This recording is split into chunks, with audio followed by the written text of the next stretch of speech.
My husband missed the birth of our first child. Not because of an accident.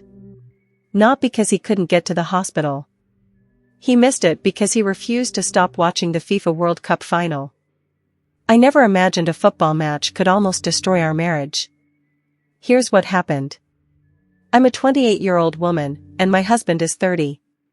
Ever since we started dating, I knew football was his biggest passion.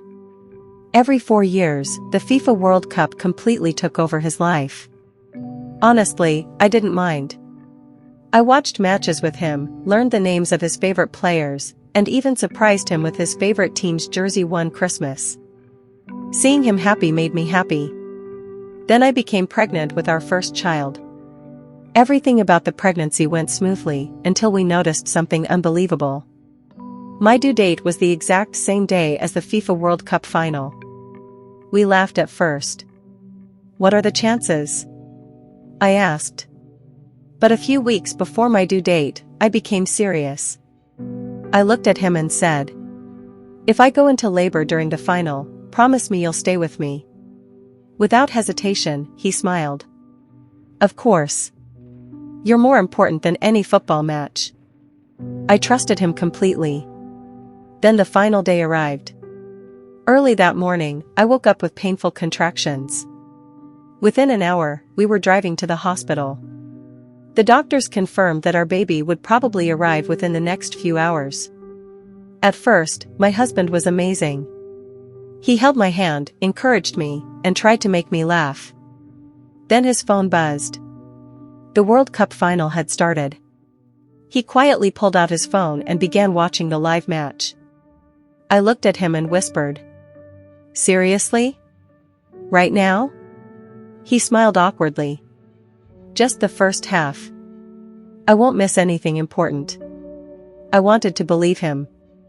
But as my contractions became stronger, his eyes stayed glued to the screen.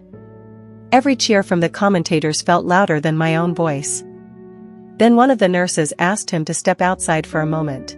Instead of coming back immediately, he found the waiting room television. While I was fighting through the most painful moment of my life, he was celebrating goals with complete strangers. A few minutes later, our son was born. I looked around the delivery room. My husband wasn't there. The first person to hold my hand after giving birth wasn't him.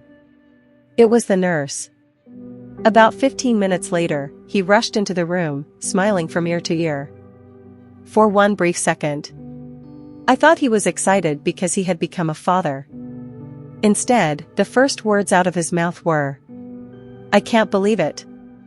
We actually won the World Cup." I just stared at him. He looked at our baby. Then he looked back at me. Slowly, the smile disappeared from his face. That's when he realized what he had missed.